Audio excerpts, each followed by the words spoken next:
Tuhan tidak pernah kehabisan sumber daya untuk dipakainya kalau Tuhan mengerjakan sesuatu. Dan sebagai dasar firman Tuhan yang akan menjadi perenungan buat kita pagi hari ini terdapat di dalam Kisah Para Rasul pasal 1 ayat 15 sampai ayatnya yang ke-26. Bapak Ibu Saudara yang saya kasihi dalam Tuhan kita Yesus Kristus, seringkali dalam sebuah pelayanan kita bilang begini, ya karena keinginan roh, siapa yang akan meneruskan pelayanan ini? Dan jika dan apa?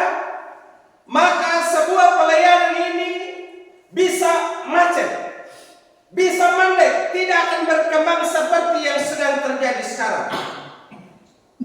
Ataupun juga di dalam bidang pemerintahan. Pandeminya amang nama kitanya tunun na perkembangan. Tapi na kitanya ayun na perkembangan. Berarti beriman menyebut. Karena tidak ada orang lagi yang sama seperti dia. Tapi buktinya ketika ada orang lain yang menggantikan, ada juga yang mungkin kita lihat semakin mundur, tetapi ada yang kita lihat justru perkembangannya semakin besar. Sama halnya juga dalam kehidupan kita sehari-hari. Contoh sebagai seorang ibu rumah tangga, kita bilang begini, paninya pada bapak dulu nahamakan, tapi kok itaron? Ya karena dia pada bapak nama hilanggo. Tapi kenyataannya setelah suaminya tidak ada, dia tetap hidup seperti biasa atau jauh lebih baik. Begitupun juga kalau istrinya meninggal, kita bilang, nundum berharap pada istri, menyemetkan istri naromu, kok ita ya? Nah ya, kamu nak peluri. Tapi ketika dia menjadi seorang duda, hidupnya seperti biasa-biasa saja. Karena kita selalu berpikir bahwa kehidupan seseorang atau sebuah pelayanan, sebuah lembaga, maju mundurnya tergantung pada seseorang yang kita anggap ini adalah figur yang terbaik yang membawa perkembangan. Tetapi dalam kenyataannya ketika apa yang kita impikan tidak seperti itu yang terjadi. Saya pernah bercakap-cakap dengan seorang, dia bilang begini, dalam setiap lembaga, dalam setiap kepemimpinan, ingat bahwa setiap orang itu punya kekurangan dan kelebihan. Kelebihan yang dimiliki katakanlah itu adalah papanya. Kalau papanya sudah tiada dan pekerjaan atau pelayanan itu diwariskan kepada anaknya, yang pastinya anak itu punya kelebihan dan kekurangan tersendiri. Di satu sisi mungkin dia lemah, tetapi di lain sisi ia juga punya kelebihan yang membawa sebuah pelayanan atau lembaga itu kepada hal yang lebih besar. Jadi kalau selama ini kita berpikir bahwa maju mundurnya sebuah pelayanan tergantung pada seseorang atau satu metode atau satu cara, hanya satu strategi, berarti itu adalah pernyataan yang tidak benar. Kalau kita melihat perkembangan gereja, jika Allah hanya bergantung kepada kehidupan satu orang atau satu individu atau satu cara, maka gereja ini tidak akan mungkin mengalami perkembangan seperti yang kita rasakan saat ini. Kita akan melihat kehancuran, karena ketika satu orang sudah tiada, maka yang pastinya gereja itu atau pelayanan itu atau keberlanjutan kehidupan itu akan menjadi mundur. Jadi Bapak-Bapak saudara sekalian, bolehlah kita menjadi pribadi yang mengagumi seseorang, tetapi jangan kita berpikir bahwa segala sesuatunya itu bergantung kepada dia. Sama halnya juga saudara, gereja kita. Kalau saya sudah tiada nanti, saya percaya bahwa gereja ini akan terus mengalami kemajuan yang lebih besar seperti yang kita alami saat ini. Mungkin saudara pernah bilang begini, pendeta, yang dari gonyok dan tunua. Tapi saat saya sudah tiada nanti, mungkin anak kita atau cucu kita, mereka akan menikmati perkembangan yang jauh lebih besar daripada apa yang kita sudah alami saat ini. Mungkin suatu saat seluruh blok B ini sudah menjadi warga gereja Bethel Indonesia. Amin. Sehingga nanti blok B kita bilang blok B terus saja. Amin. Ini sudah. Nah, bisa saudara. Bahkan mungkin seluruh wilayah KKH sekarang mungkin kita melihat bahwa kita masih berada dalam kemungkinan urutan kedua lah. Tetapi suatu saat nanti kita akan mengalami peningkatan yang jauh lebih besar ketika saya atau siapa saja yang meneruskan pelayanan ini. Jadi saudara, sama halnya juga ketika Yudas Iskariot meninggal, maka Tuhan tidak berhenti untuk melanjutkan rencana penyelamatan bagi umat manusia sampai di situ. Tetapi dia memilih orang lain untuk meneruskan pelayanan kerasulan. Rasul Petrus berdiri di tengah-tengah saudara-saudara yang berjumlah berapa orang tadi? Yang berkumpul tadi yang kita baca. Siapa masih ingat?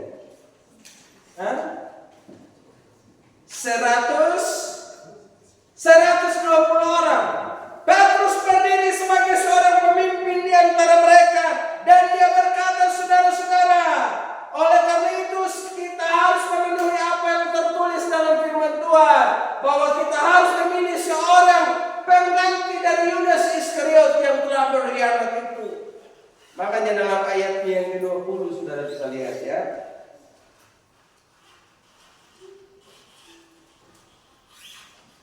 Saya baca sekali lagi dalam ayat yang ke-20. Sebab ada tertulis dalam kitab Mazmur, biarlah perkemahannya menjadi sunyi, dan biarlah tidak ada lagi penghuni di dalamnya, dan biarlah jabatannya diambil oleh orang lain. Pengkhianatan Yudas tidak membatalkan karya Allah yang berkelanjutan. Yudas boleh berkhianat, yang selama ini Tuhan sudah pilih, Tuhan sudah memberikan kepercayaan yang lebih. Di antara 12 orang murid, Rasul Yudas Iskariot adalah orang yang dipercaya sebagai bendahara. Berarti memiliki kepercayaan yang lebih dari saudara-saudara yang lain. Tetapi ketika dia mendapatkan tugas pelayanan itu, ia tidak menghargai kepercayaan yang Tuhan berikan. Makanya dia menjadi pengkhianat. Ketika dia berkhianat, apakah Allah hanya cukup pakai seorang Yudas Iskariot? Tidak. Tetapi juga dia memberikan jabatan itu kepada orang lain. Saudara, hati-hati. Kalau saudara dan saya dikasih kepercayaan oleh Tuhan, apa saja kepercayaan yang Tuhan berikan pada kita, lakukan tanggung jawab itu dengan baik dan benar. Karena apabila saudara tidak bertanggung jawab apa yang dipercayakan kepada kita, Tuhan bisa mengambil alihnya dan memberikannya kepada orang lain.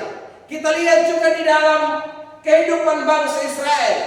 Raja pertama yang bernama Saul, ketika dia sudah tidak taat lagi kepada Allah, maka jabatan raja itu diberikan kepada Raja Daud. Padahal sebetulnya Tuhan berkata, aku akan memberikan kepercayaan untuk menjadi pemimpin, menjadi raja bangsa Israel bagi Daud, bagi Saul dan keturunannya. Tapi ketika Saul tidak lagi taat kepada Tuhan, maka pemerintahan itu dipercayakan kepada Daud.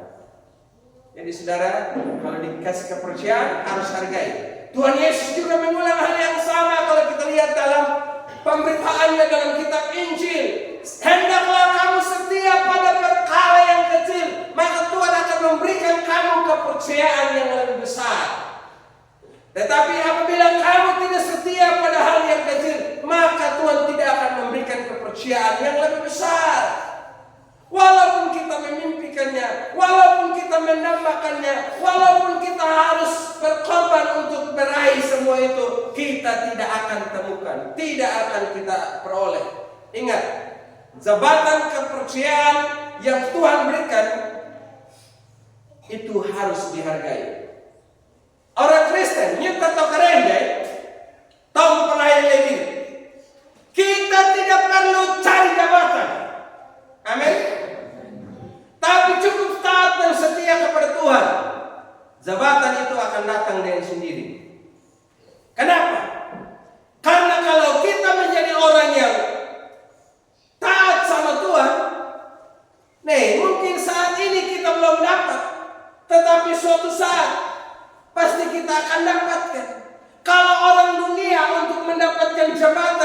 dia harus perlu sogok, perlu bayar uang, bayar ada palentikan dapat ngomong ini yang kuan pagi. Dia ingat jasa, akhirnya dia taruh sama kita. Kita masih perlu sogok-sogok. Sama juga orang yang punya jabatan tinggi untuk mendapatkan jabatan sebagai kepala seksi, kepala bidang, dan sampai pada tingkat atasnya itu mereka perlu bayar sesuatu, perlu menjadi penjilat. Maka orang Kristen cukup taat sama Tuhan, tidak perlu jadi penjilat. Amin. Haleluya. Tidak perlu, taat dan setia sama Tuhan saja. Lihat, Matias ini dia tidak pernah berambisi sedikit pun untuk dia bisa mendapatkan jabatan kerasulan. Dia tidak pernah berupaya untuk menyingkirkan Yudas Iskariot supaya dia nanti yang gantikan. Tetapi dia mengalir dengan sendirinya, berjalan sesuai dengan apa yang Tuhan mau. Itulah karakter yang harus kita miliki sebagai orang percaya. Jikalau Tuhan kelak memberi kita kepercayaan, maka yang pastinya itu akan terjadi tanpa kita harus berupaya mati-matian, tanpa kita harus sogok, tanpa kita harus menjadi penjilat, tanpa kita harus menjatuhkan orang lain supaya kita bisa mendapatkan jabatan. Dengan sendirinya pasti akan terjadi. Yang penting taat dan setia, saudara. Hal kedua yang kita belajar dari firman Tuhan ini adalah ayatnya yang ke-21 dan 22. Firman Tuhan bilang begini. Jadi harus ditambahkan kepada kami seorang dari mereka. Dengar bapak ini yang bilang begini. Yang senantiasa datang berkumpul dengan kami selama Tuhan Yesus bersama dengan kami. Senantiasa. Ayat 22. Yaitu mulai dari baptisan Yohanes sampai pada hari Yesus terangkat ke sorga meninggalkan kami untuk menjadi saksi tentang kebangkitannya. Haleluya. Ingat, ayat 21 dikatakan yang senantiasa. Itu senantiasa mulai dari mana? Mulai dari baptisan Yohanes sampai pada hari kebangkitan Yesus. Artinya selama ini Matias ini adalah seorang murid Yesus yang selalu bersama-sama dalam pelayanan. Meski dia tidak tergolong dalam murid inti 12 orang, tetapi dia senantiasa bersama dengan Yesus. Beberapa penafsir Alkitab menyebutkan bahwa Matias ini termasuk dalam golongan 70 murid. Kalau saudara lihat dalam kitab Lukas, ketika Tuhan Yesus mengutus 70 murid untuk pergi dan memberitakan Injil di sekeliling Yerusalem, Yudea, dan seterusnya, Matias ini adalah seorang yang pergi melakukan pelayanan itu. Matias ternyata ini adalah orang yang senantiasa bersama dengan Tuhan. Hal kedua yang kita bisa belajar dari kehidupan Matias adalah kesetiaan selalu memiliki nilai tinggi dalam karir. Kesetiaan selalu memiliki nilai tinggi dalam karir, dalam pelayanan, dalam pekerjaan kita sebagai orang percaya. Mana setia dia selama ini, saudara? Bukannya dia berpikir suatu saat supaya saya ini mendapatkan kepercayaan yang lebih besar dan mana. Tapi napalak luruh makna beda ya karena tahu pintaan yang yang namatnya ini. Yang napalaku ya nahau tugas atau nahau paramba, dia berpikir supaya suatu saat nanti karena ini waktu yang kena merihilap aku. Karena waktu kejabatan yang merihilap pejalan. Supaya saya terus dipakai. Tapi Matias tidak begitu. dia mengalir saja. Karena memang kesetiaan itu tidak dibuat-buat, tetapi lahir dari kehidupannya yang benar-benar mau melakukan yang terbaik bagi Tuhan. Jadi Bapak Mama, kalau saudara dikasih kepercayaan, apapun tugas yang diberikan kepada kita, tetaplah setia. Karena kesetiaan itu adalah alat yang dipakai Tuhan untuk mempromosi kita pada hal yang lebih besar. Coba yang Anda setia, coba yang Anda terpelaku peraman. Yang ini peraman yang gara, wana mandak anggan. Mal kamu nak pakai nyude. Itu anak-anak dipaham penyebut jangan nyude. Amak pada ramah ketunu kali tunalu nyude wana ma. Tapi yang terpelaku paham peraman dah. Istai buang ang ramah nak pun dia kawan. Awan ada ang. Nyude tahun naham kemauan. Orang itu baik. Pakai orang itu, dia itu baik begini kalau dia kerja. Karena lihat dari rekam jejaknya kita, pengalaman yang pernah kita lakukan selama ini, itu yang orang selalu nilai. Makanya pauluri mimpilodu kehidupanmu sehari-hari, itu harus lakukan yang terbaik. Karena kehidupan itu selalu dibaca oleh orang lain. Karena itu yang akan bisa dipakai untuk semakin membuat engkau makin tinggi, bukan semakin rendah. Makanya Tuhan Rasul Paulus bilang begini, kita adalah surat yang terbuka yang dibaca oleh setiap orang setiap hari. Kita adalah Injil yang hidup bagi orang lain. Orang lain bisa percaya pada Tuhan ketika mereka melihat kita punya keseharian kita. Bapak Mama, waktu seseorang mau pilih rekan kerjanya, dia tidak tanya kita, nah bagaimana dan kalau mungkin kerja atau dia, gimana nama bulurin holo. Makanya hanya kudus, kita suci, tampil benar pada hari Minggu, tapi kehidupan kita dari hari Senin sampai hari Sabtu tidak hidup benar, maka sama ini tidak ada guna. Maka kehidupan kita setiap hari harus menunjukkan bahwa kita adalah orang yang memiliki integritas tinggi, memiliki kesetiaan. Memiliki kesetiaan. Itu yang akan membuat engkau semakin tinggi. Kita lihat saudara, Matias ini diusulkan 2 orang, tapi ternyata dia yang dipilih. Karena memang kenyataannya dalam pelayanan bersama dengan Tuhan Yesus selama ini dia selalu, kata firman Tuhan, dia senantiasa mengikuti apa yang dilakukan dalam pelayanan mulai dari baptisan Yohanes sampai pada hari kematian. Dan jelas bagian akhir dikatakan untuk menjadi saksi dengan kami tentang kebangkitannya. Jadi tugasnya adalah untuk menjadi saksi, memberitakan tentang Yesus mulai dari baptisan Yohanes sampai pada kebangkitannya, supaya kabarkan firman Tuhan kepada orang lain. Dan memang itu dilakukan oleh Matias, saudara. Memang dalam firman Tuhan ini yang membaca secara keseluruhan dan jelaskan secara detail bagaimana kehidupannya. Tetapi menurut beberapa tradisi gereja dikatakan bahwa setelah pada langkah pencurahan Roh Kudus, maka Matias bersama dengan rekan-rekannya mereka pergi memberitakan Injil. Dia ini pergi memberitakan Injil di Yudea dan juga memberitakan firman Tuhan di Ethiopia.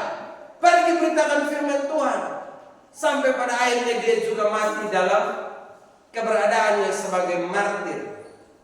2 juga kemungkinan tentang kematian. Yang pertama, Nameti dengan dipenggal kepalanya menggunakan kapak, saudara. Makanya kalau dalam lukisan-lukisan gereja, khususnya kalau saudara cari juga di YouTube, di internet, maka Matias ini selalu ada gambar kapak atau tombak. Karena diperkirakan dia itu bisa dia mati dengan kepalanya dipenggal menggunakan kapak, atau juga dia ditombak dengan nih. Jadi begitu saudara-saudara ya. Jadi ini Yakobus ini sama Matias ini melakukan.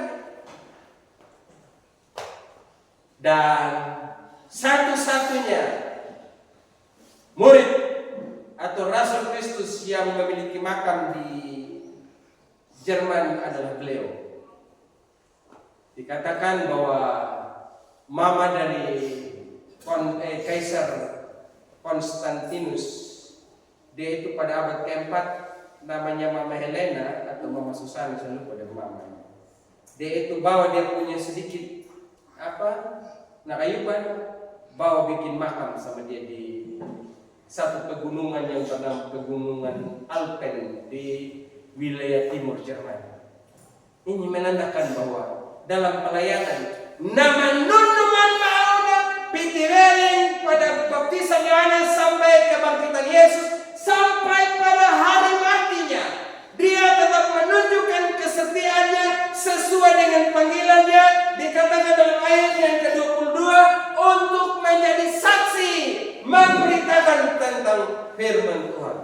Oh, betapa baik dan indahnya kalau saudara dan saya, kalau kita dipakai oleh Tuhan, kita tetap setia kepada Tuhan sampai kita mati.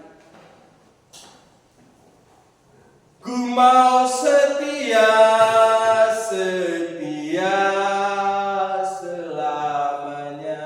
Ada lagu lama bilang begitu.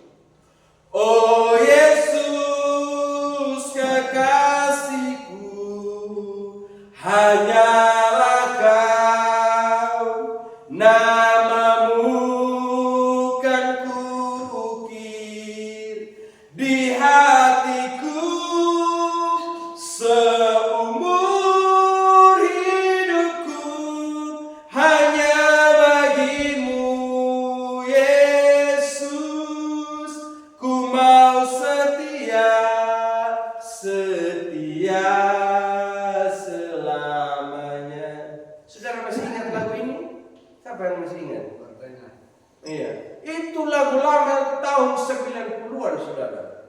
Saya masih ingat. Ini yang lain tidak ingat, apalagi yang lahir di tahun 2000-an ini ya. Jadi ingat ya, lahir 90-an. Nah, kita masih dapat zaman dulu, masih zaman kuno.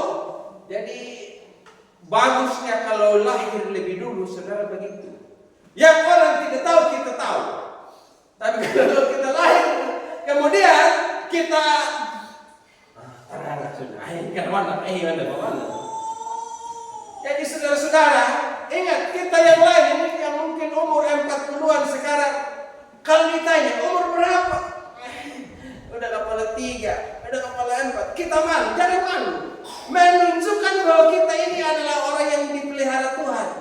Sudah 40-an tahun. Kita hidup di zaman beberapa zaman yang berbeda. Di zaman Orde Lama, Orde Baru, zaman Reformasi, di zaman apa sekarang? Kenapa sekarang? Zaman milenium, zaman modern. Wah, kan kita bagus dong. Jadi kita bisa hidup di segala zaman. Jadi kalau saudara cari siapa orang yang bisa hidup di segala zaman, kita. Saudara-saudara, Matias ini dia orang setia, saudara. Dan ketika dia setia, saudara, Tuhan memberi dia kepercayaan yang lebih besar. Hal terakhir, Bapak, saudara, yang kita bisa belajar dari kehidupan Pak Matias ini, ya. Ayat 4 sampai ayat yang ke-26. Mereka semua berdoa dan berkata, ya Tuhan, Engkaulah yang mengenal hati semua orang. Tunjukkanlah kiranya siapa yang Engkau pilih dari kedua orang ini untuk menerima jabatan pelayanan, yaitu kerasulan yang ditinggalkan Yudas yang telah pergi ke tempat yang sewajar baginya. Lalu mereka membuang undi bagi kedua orang itu, dan yang kena undi adalah Matias. Dengan demikian ia ditambahkan kepada 11 rasul itu, sehingga genap kembali menjadi 12 orang. Jadi selama ini kita bilang begini, sebutkan 12 murid Tuhan Yesus. Kita bilang ini Matius, Yakobus, Yohanes, Yudas, Matius, dan seterusnya. Yudas Iskariot. Nah, kita stop begitu. Tapi kita lupa, Yudas sudah berkhianat. Jadi kalau saudara ditanya, 12 murid Yesus, boleh sebut Yudas Iskariot. Tapi kalau dibilang 12 rasul, berarti saudara harus sebut Matias. Jangan kau omong sama Yudas Iskariot, karena dia itu pengkhianat. Jangan kau ingat terus dia. Jadi hal yang ketiga dapat bisa pelajar dalam kehidupan Matias adalah Matias adalah figur yang tersembunyi dan Allah punya waktu terbaik untuk promosi. Selama ini Matias dia ikut pelayanan bersama dengan Tuhan, tapi tidak pernah apa muncul. Tidak ada dalam kitab Injil yang menuliskan bahwa ada nama Matias. Tetapi pada waktu pemilihan rasul menggantikan Yudas Iskariot, barulah namanya muncul. Ternyata ada yang bernama, yang pertama Yusuf, dan yang kedua adalah Matias. Dua orang ini saudara sama-sama dihadapkan oleh peserta yang ada. Jangan pening menunggu itu, nama anu. Nyamano bapak ita yang selama ini nama sama-sama pelayanan, nama dapat nama onda lapa menjauh, yang tidak pernah tinggalkan komunitas ini, mulai dari baptisan Yohanes sampai kebangkitan Yesus. Tom dua bapak ita mulai naik. Nah, itu Yusuf. Yang kedua nak pula mendukene tumpe. Jadi yang kedua, ya ini kemudian paling yang wadah-wadah. Jadi saudara-saudara, yang kedua adalah siapa tadi? Matias ya. Matius yang kawan latih, anak bukan ini Yusuf wadahnya. Ternyata Matius ya. Ayo saya dan saudara-saudara kasih nama anak itu harus nama Alkitab, bagus itu. Nama jangan terlalu kasih panjang kayak saya. Nama Alkitab itu tidak ada yang panjang-panjang. Daud ngerawan. Daud tinggal mati mana? Dia Daud jangan mau. Yohanes pas sama Yohanes nama mendeluan. Dinas ada yang nama Dina dalam kitab. Dina orihan dalam punya. Dina kahit kumpul dalam punya. Kalau kita orang sumber ini kasih nama ini panjang-panjang sampai omong-omongnya dia lupa. Lalu hentam dua bengongnya tuh bilang pokoknya apneram ombak yang on yang. Saudara-saudara. Nah, Matias ini adalah orang yang disebut sebagai figur terbaik. Kami melihat hanya dua orang ini selama ini yang setia. Kalau selama ini dia tidak pernah muncul, sekarang baru dia muncul, saudara. Ternyata dia adalah orang yang diandalkan selama ini. Oh, Bapak Mama, saya mau kasih tahu. Mungkin sekarang kita ada tinggal di kampung unik, nama kita tidak pernah disebut, tapi bisa saja suatu saat saudara akan tampil sebagai pemimpin. Mungkin nama mereka orang biasa-biasa, tapi suatu saat pin di BDPR-an, ketaruh kamu, nyoga no daning teman. Takama kan, tu anga ya kau ini al kau nak kan? Tu anga ya, memang isyarat. Karena keterwakilan perempuan harus 30% kalau mau jadi caleg. Itu ya kau, pilih dari Nendil, Nembitang, Nekol. Nih aja. Baru tu yang negeri ini, tu yang namanya isyarat tu. Tapi kau mau larihin hakang ini, tu nya tanah ini, tu nya kau hitung ke suara, urihikan. Ay ini alga dong ambang bro sekarang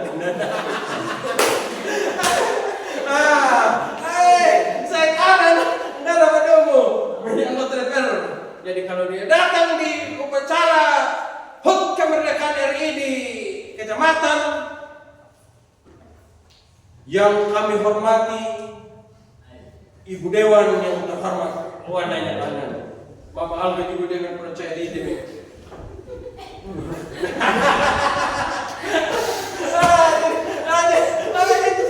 Ini kan kayak pejabat harus begitu, dia harus klaim, dan begini.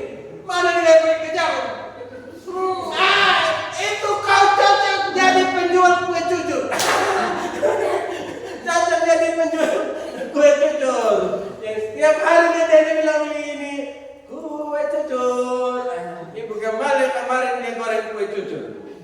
Baru saya bilang, enak tidak? Enak. Baru anak saya nanakuin dia begini, Mama, ayo mau dagang kue cucur. Biar saya pikul ini. Saya bilang sama dia, mau goreng kue kasih dia. Biar dia pergi jual keliling semua. Serius. Biar dia berlatih juga untuk ini cari uang bagaimana supaya dia jangan gampang. Jadi mulai besok saudara Nona Queen jual keliling kue cucur yang dibuat oleh mamanya sendiri. Jadi saudara itu jangan anggap remeh. Amin. Sama juga ini ada kan. Tapi suatu saat bisa dia menjadi seorang pemimpin. Saya baca satu kisah seorang yang sekarang menjadi ketua Komisi 3 DPR RI. Dia lupa saya terlalu rumit dan nama Habibur apa Rahmat apa segala macam itu Komisi 3 DPR RI sekarang. Dulu dia itu adalah termasuk pendemo tahun 98. Orang pendemo yang hanya turun di jalan, turunkan Soeharto, gulingkan Soeharto, hanya begitu. Oh itu sudah. Kalau Pak Set dia ini tahu. Nah itu jadi sudah. Sekarang menjadi ketua Komisi 3. Tidak ada yang mustahil. Kalau kita menjadi orang yang terbaik, suatu saat Tuhan akan promosi kita. Amin. Sekarang mungkin kita tinggal di kampung, nama kita jarang disebut, tidak pernah tahu mana dia punya rumah. Bang anak-anak, lu mau kemana? Maki orang rumah yang minggu. Tadi Pak Odi dengan anak tahu deh. Tapi suatu saat kalau Tuhan sudah promosi, ingat Raja Daud.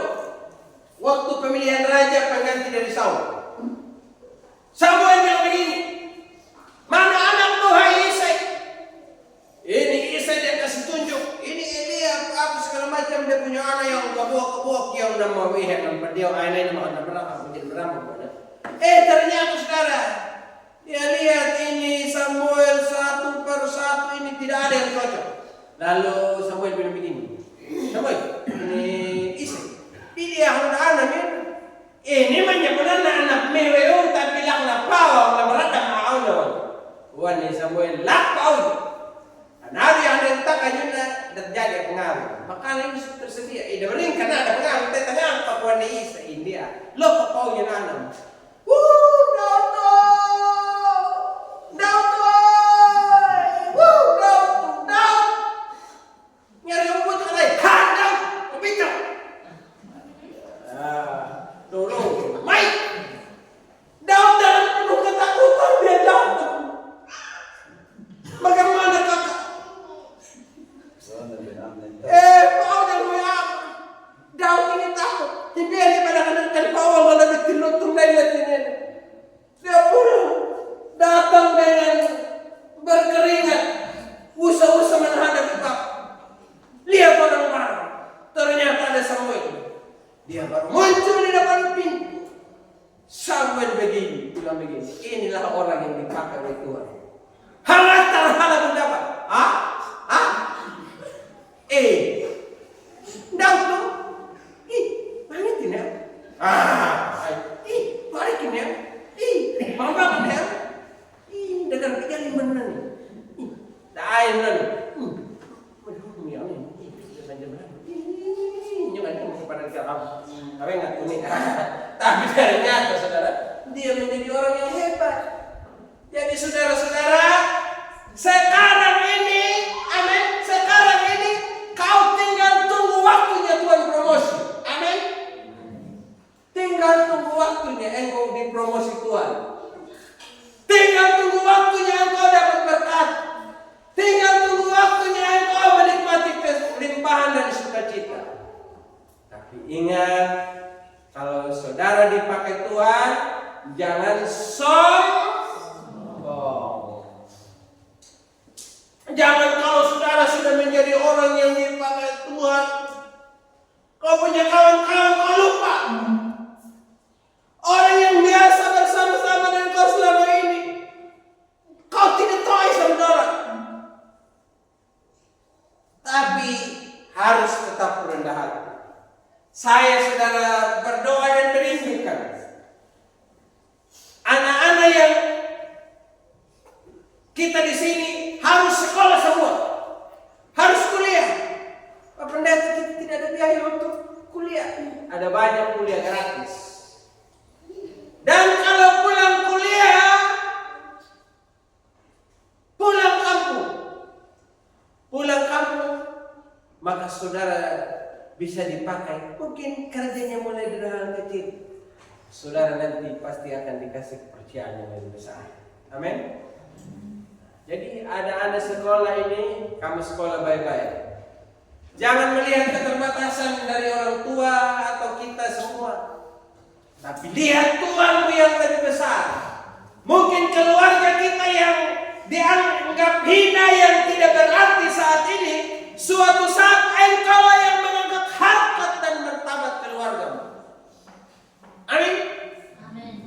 Mungkin engkau yang akan dipakai. Baik, karena ini karena dua bangun di teman kayak di kuliah kia di lawan dia kan kia betul tahu dia pada paling betul tahu kita itu kemudian kuliah dah beri kita karena pengajian berbulan-bulan semua air Malaysia tapi anak-anak heo kita saudara, itu pikiran picik itu mimpi besar karena kita punya Tuhan yang besar. Amin. Nah itu saudara-saudara, hari ini saya mau bilang 3 hal. Yang pertama, Tuhan sedang ada di sini dan Dia mau pilih di antara saudara. Ada banyak pemimpin yang mungkin hari ini kita lihat, tapi besok lusa mereka mati dan mereka tinggalkan jabatan itu. Saudaralah yang dipersiapkan Tuhan. Amin. Yang kedua, tetap punya kesetiaan dalam pekerjaan, maka engkau akan diberi kepercayaan yang lebih besar. Dan yang ketiga adalah, sekalipun saat ini engkau dianggap hina, tidak ada guna, tidak pernah dipromosi, padahal engkau sudah lakukan yang baik, tapi orang tidak pernah menghargai apa yang menjadi pengorbananmu, tetap lakukan yang terbaik. Tuhan selalu punya waktu untuk mempromosi orang-orangnya. Firman Tuhan katakan, Ia membuat segala sesuatu indah pada waktunya. Tuhan